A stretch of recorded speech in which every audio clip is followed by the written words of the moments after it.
வணக்கம் நேயர்களே. சுக்கிரன் பயிற்சி, சுக்கிரனை போன்ற வாழ்வு, அவனுக்கு என்ன சுக்கிர யோகம் அடிக்கிறது அப்படின்னு எல்லாரும் கேள்விப்பட்டிருப்பீங்களே. அதுபோல் சுக்கிரன் 12 ராசிக்காரர்களுக்கு எப்படி நன்மை தரப்போகிறார் என்பதை பார்க்கறதுக்கு முன்னால் சுக்கிரனை பற்றி ஒரு சில விஷயங்களை நாம் தெரிஞ்சுக்கலாம். சுக்கிரன் தான் மனைவியை குறிக்கக்கூடியது, சுக்கிரன் தான் வீடை குறிக்கக்கூடியது. ஒரு நல்ல சுகமான இயற்கை இருக்குது அப்படின்னா சுகம், அந்த சுகத்தை அனுபவித்தல். நல்ல குஷனில் நல்லா இருக்கிறோம், ஒரு நல்ல ட்ரெஸ் பண்ணிகிட்டு இருக்கோம், டிப்டாப்பாக இருக்கும், தலையை நல்லா அழகாக வச்சுக்கிறோம், அழகாக வைத்து கொள்ளுதல், தன்னை அழகுபடுத்துதல், ஒழுங்குபடுத்துதல், இதெல்லாம் சுக்கிரனுடைய விஷயம்.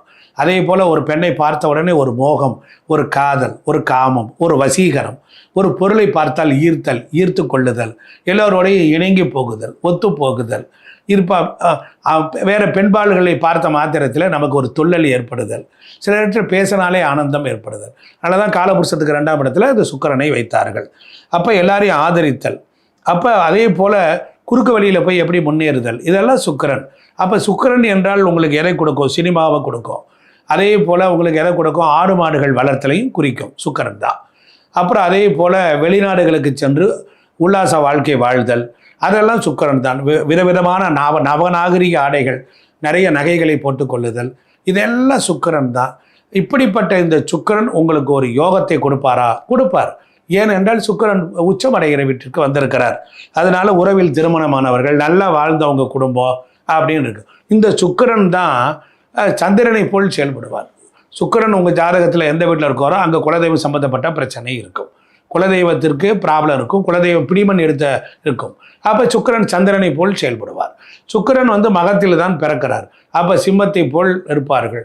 அதனால் பார்த்தீங்கன்னா அத்தைமார்கள், கூட பிறந்த சகோதர சகோதரிகள்லாம் நல்லாயிருக்கும். துலாம் ராசி அவருக்கு மூல திரிகோண வீடு, நீதி நேர்மையோடு இருப்பார்கள், சகோதர சகோதரியோடு பிறந்திருப்பார்.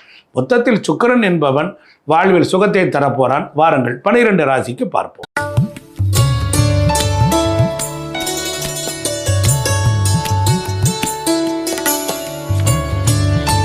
வணக்கம், நமஸ்காரம். திருச்சிற்றம்பலம், தில்லையம்பலம். எல்லாம் செயல்கூடும் எண்ணானை எண்ணம்பலத்து. அருட்பெருஞ்சோதி அருட்பெருஞ்சோதி தனிப்பெரும் கருணை அருட்பெருஞ்சோதி.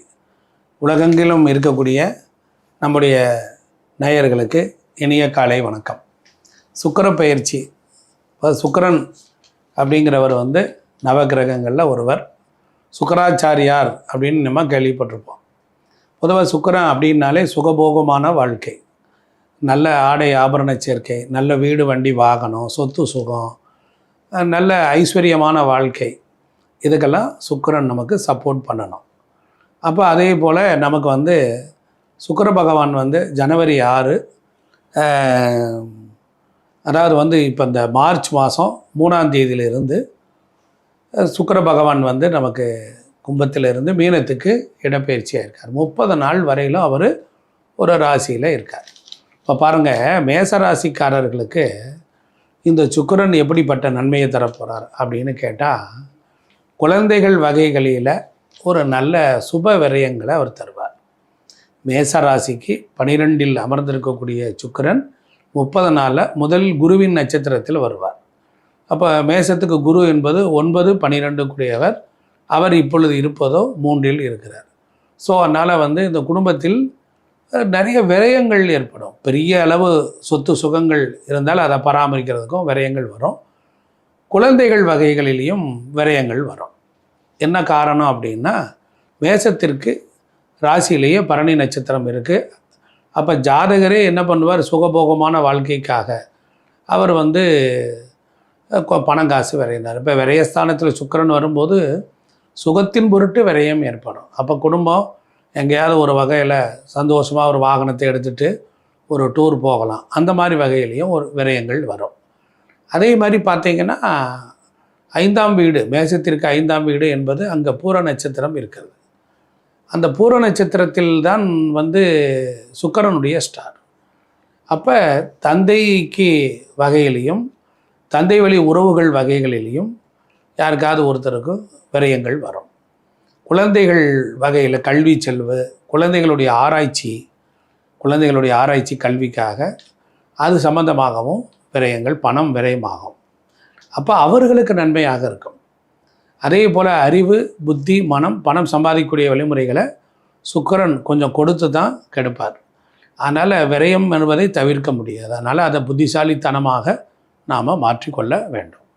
அதே போல் மேசராசிக்கு எடுத்துக்கிட்டிங்க அப்படின்னா பூராட நட்சத்திரம் சுக்கிரனுடைய ஸ்டார் இருக்குது. அது தனுசு ராசியில் இருக்குது. இப்போ தனுசு எடுத்துக்கிட்டிங்கன்னா உங்களுக்கு 9ஆம் வீட்டுக்கு அதிபதி, மீனம் 12ஆம் வீட்டின் அதிபதி.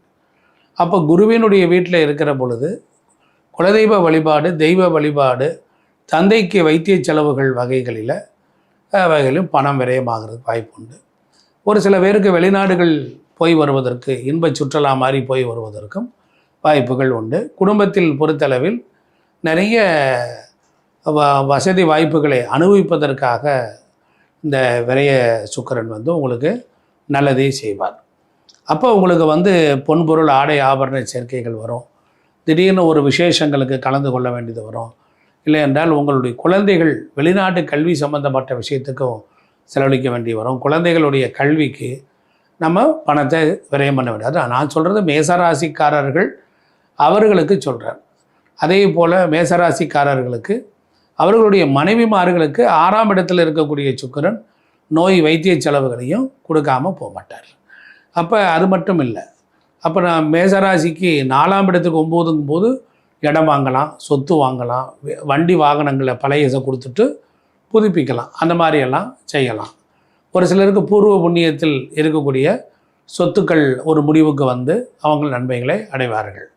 அப்போ மேசராசின் அப்படின்னு எடுத்துக்கொண்டால் அவர்களுக்கு இளைய சகோதரர்கள் அப்படின்னு எடுத்துக்கிட்டால் அவர்களுக்கு நல்ல வேலை வாய்ப்பு, நல்ல சுகமான வாழ்க்கை அமையும். மேசராசிக்கு மூத்த சகோதரர்களுக்கு எடுத்துக்கொண்டால் குடும்பத்தில் நல்ல மங்களகரமான காரியங்கள், நல்ல மகிழ்ச்சியான சம்பவங்கள், நல்ல தடல்புடலான விருந்துகள், உபசரிப்பு, அந்த குடும்பத்தில் திருமணம் சம்பந்தமான விஷயங்கள் எல்லாம் கைகூட ஆரம்பிச்சிடும். மேசராசிக்கு இவ்வளவு விஷயங்கள் உறவுகளில் கலந்துருக்கு. அப்போ மேசராசிக்கு 2ஆம் இடத்துக்கு அது 11ஆமாக வருகிறார் சுக்கிரன். அப்போ 2ஆம் இடம் சுக்கிரனுடைய வீடு. 2ஆம் இடத்துக்கு அந்த சுக்கிரன் 12ல் வர்றதுனால அப்போ ஆட்டோமேட்டிக் என்னென்னா குடும்பத்தில் நல்ல மங்களகரமான காரியங்கள் இருக்கும். நல்ல வருமானத்தெல்லாம் கொடுப்பார், ஆனால் சேமிக்க முடியாது. பட் இந்த மாதிரி விரயங்கள்லாம் வரும். அதை நீங்கள் சுப விரயங்களாக மாற்றிக்கொள்ளணும். மோசமான இருக்கணும். செலவில் கொஞ்சம் கவனமாக இருந்து கொண்டால் வாழ்க்கை ரொம்ப சிறப்பாக இருக்கும். உங்களுக்கு எடுத்துக்கொண்டால் உங்கள் வீட்டிலேயே அஷ்டலட்சுமி வழிபாடு செய்தால் உங்களுக்கு இந்த காலம் நன்றாக இருக்கும். அதேபோல் வீட்டில் ஒரு புனிதமான ஒரு லக்ஷ்மி பூஜை, குபேர பூஜை செய்தால் உங்கள் குடும்பத்தில் இந்த 30 நாட்களை நல்ல பயனுள்ளதாக மாற்றிக்கொள்ள முடியும். நாம் இதுவரைக்கும் ராசிக்கு எப்படியெல்லாம் சுக்கிரன் இருந்தார் என்பதை பற்றியெல்லாம் பார்த்தோம். இப்போ நாம் இந்த சுக்கிரன் ஆக்டிவேட் பண்ணோன்னா முதல்ல மனைவியை திட்டக்கூடாது, ஊரை திட்டக்கூடாது, குடியிருக்கிற வீட்டை திட்டக்கூடாது, பெண் பிள்ளைகளை திட்டக்கூடாது, அன்னத்தை திட்டக்கூடாது, சாப்பிட்ற தட்டம் நல்லா ஆடாமல் பார்த்துக்கணும், கிழிஞ்ச துணிகளை அணியக்கூடாது, உடம்புல துர்வாடை அடிக்கக்கூடாது, உடம்புல சுருக்கமான ஆடைகளை போடக்கூடாது. புரியுதுங்களா? அதே போல் தொலை என்ற ஆடைகளை போடக்கூடாது. நார்மல் ஃபிட்டாக இருக்கணும். அதே போல் தலைமுடியை அழகாக வைத்து கொள்ள வேண்டும், முகத்தை பொலிவாக வைத்து கொள்ளணும். ஏன்னா முகத்தில் தான் சுக்கிரன் இருக்கார். அதே போல் நீங்கள் ஒப்பனை அழகாக இருக்க வேண்டும். இப்படியெல்லாம் இருக்கணும். அப்போ பாடி ஸ்ப்ரே அடித்து கொள்ளணும், வாசனை திரவியங்கள் பூசிக்கொள்ளணும். அதுபோல் உங்கள் வீட்டில் இருக்கக்கூடிய ஹால், சமையல் அறை கூடங்களை ரொம்ப பிரமாதமாக வச்சுக்கணும். அப்போ தான் சுக்கிரன் அங்கே தான் இருக்கிறார். அப்போ நல்ல உணவு, அப்போ பாத்திரத்தை கழுவணும், கிச்சன் துர்வாடை அடிக்காமல் இருக்கணும், படுக்கை அறையில் நாத்தம் எடுக்கக்கூடாது, தலைவாணிகளை எடுத்துக்கிட்டால் மோந்து பார்த்தால் நல்ல வாசமாக இருக்கணும். அதே போல் தலைசீவர சீப்பு, முகம் பார்க்குற கண்ணாடி, வீட்டினுடைய தலைவாசல், இதெல்லாம் ஒரு பளிச்சுன்னு அழகாக நல்ல மனமும் நல்ல ஐஸ்வர்யத்தோட வீட்டுக்குள்ளே நுழைஞ்சாலே குபுகுபு நல்ல மனமாக இருக்கும், நல்ல ஊதுபத்தி வாட, இப்படிலாம் இருந்தால் நித்திய சுக்கிரன் உச்சமடைகிறது அப்படி தான் உடைவார். அதே போல் குளிக்க போகும்போது ஒரு சில வாசனை திரவியங்களை போட்டு குளிங்க, ஒரு நல்ல ஒரு பன்னீர் விட்டு குளிங்க. அதே மாதிரி இப்படி நிறைய பொருள்கள்லாம் இருக்குது. அதே போல் துணிமணிகள் எல்லாமே துவைச்சி முடிச்சதுக்கு அப்புறமேல் வாசனை திரவியங்களை ஊற்றி அதை அலசிட்டு காய போடுங்க. அப்போ உங்கள் உடலும் மனமும் எல்லாம் உற்சாகமாக இருக்கும். உங்களுக்குள்ள ஒரு ஆனந்தம் துள்ளல் பீரிட்டு இருக்கும். சுக்கிரன் எப்படி இருந்தாலும் என்ன, இது மாதிரி செஞ்சு பாருங்கள். இதுதான் வாழ்வியல் பரிகாரம். வீட்டில் விளக்கேற்றுங்கள், வளரும் குழந்தைகள் இருங்கள். நம்மை சுற்றிலும் உள்ள நம்ம வீடு, நம்ம வாசல் புறம், கொல்லப்புறம், முன்புறம், பின்புறம் எல்லா இடங்களிலும் பரிசுத்தமாக இருந்தால் அஷ்டலட்சுமி கடாட்சம் உங்களுக்குள் இருக்கும். சுக்கிரன் உச்சமடைவதை உங்களை உயர்த்தத்தான். சந்திப்போம், சிந்திப்போம். நன்றி, வணக்கம்.